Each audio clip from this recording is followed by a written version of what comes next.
Okay, what is the communication process? Everyone will understand every time when your kids or your students ataupun you punya patients, if you are therapists or EIP providers, when your kids are being referred to speech therapy to speech therapy for speech therapy. Okay, so back in your mind, when you send your child to speech therapy, it's meant for them to talk. Okay, but actually in speech language therapies head, we are actually want to make the child firstly understand what is the communication. All right, talking is the ultimate goal. Talking is the what we call the long-term goal, but the process to get the child to talk, we need them to understand the communication. So everyone in the autism kids circle who are dealing with them, formally or informally, need to understand what is the communication process so that we can help the children to understand what is the communication. Okay, let's take a look into the elements that that actually included in the communication process. Bila kita nak berkomunikasi ni ada prosesnya. Perlu ada at least 2 orang.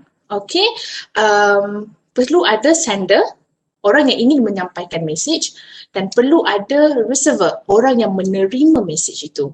Okay, dan message itu haruslah disampaikan melalui medium. Medium itu apa? It can be sama ada verbal, talking, ataupun non-verbal. Non-verbal ni apa? It can be facial expression, I don't like, or I'm happy, or I agree, or I don't want.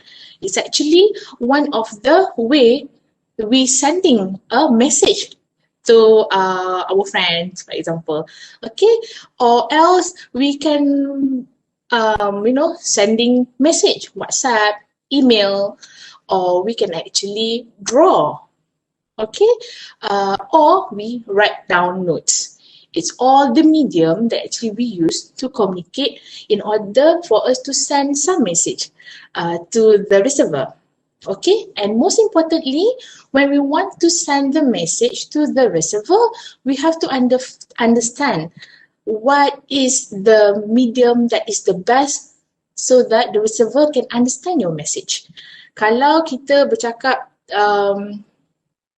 contohnya we went to Japan and we would like to talk in Malay to them, for example, kita bercakap dengan bahasa Melayu yang betul pun, mungkin mereka tak boleh faham message itu. Okay, sometimes we will use some apps to translate our language to their language so that they can understand. So very important, the medium that we use is the medium that can be understandable to the receiver so that the message can be processed and understood by the receiver. And then the communication process never stops there. Bila receiver menerima message, dia dah faham message tu, they have to respond. The receiver have to respond, give some response. Kalau tak faham, dia kata tak faham. If they understand the instruction, they would do it. If not, they would do it wrongly ataupun dia akan ignore sahaja, for example. So we have to make sure the kids actually, our kids will understand all these components, all these elements in order for them to actually have a healthy communication with us. Okay, all right. Let's take a look into the these sections, the 3 functional levels of autism.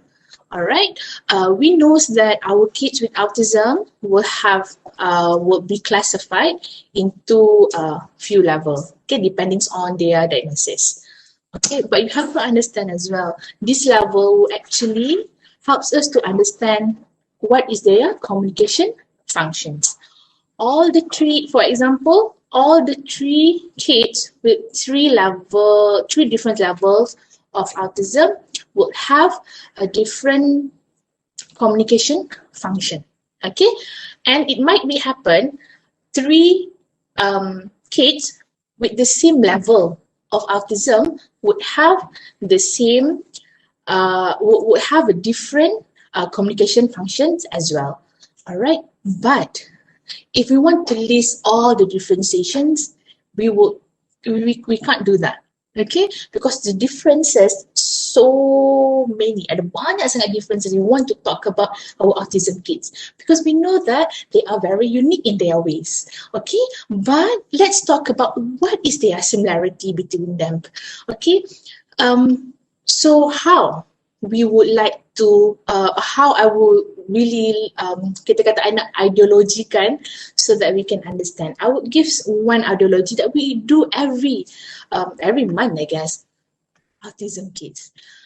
Walaupun di mana saja level autism yang mereka berada, every kids with autism can communicate. That is the thing that we have to remember. Okay, dan kita perlu delete ataupun kita perlu omit dalam otak kita bila kita cakap pasal communicate, we talk about when we say communicate is actually talking. Okay, diorang boleh communicate tetapi apa bezanya? Alright. Some of them will be different in terms of their communication functions. Okay, some of them will communicate to express their refusal or to ask for help. Dia will tarik kita bila dia nak apa-apa. Requesting for food or drinks, bila nak apa-apa, they would show ataupun they would bring the food to us to open. Alright? Or some of them may share emotions with us. They will come to us and cry. Or some kids with autism will have a good or higher level communication functions. They actually can initiate and maintain conversation in the sense that we can talk and we can chit chat with them. Okay, and then that is the communication function that will be varies.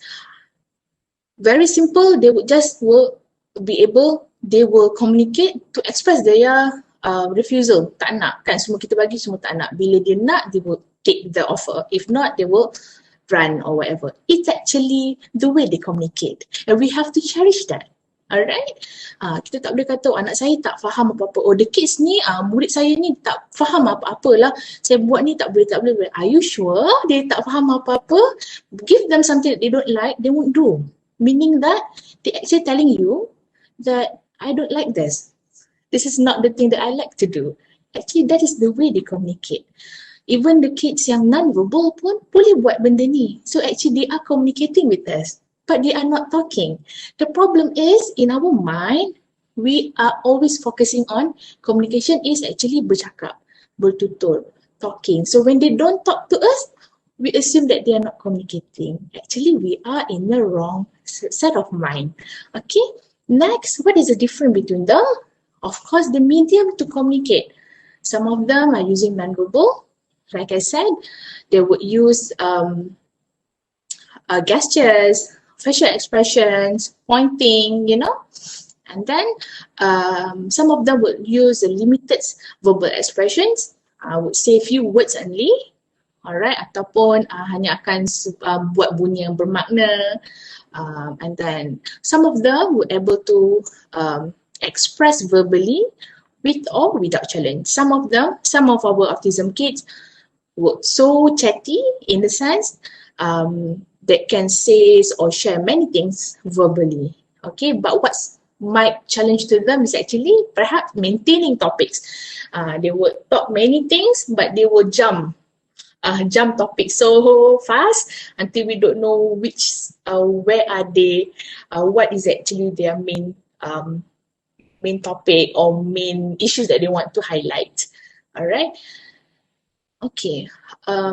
So when we dah sampai dekat slide ni, think about our child, think about our students ataupun our patients, get some of our kids in our mind and actually justify, identify actually where is their communication functions and what is their medium of communications. And believe, you have to trust and change our mind that actually all our autism kids actually can communicate.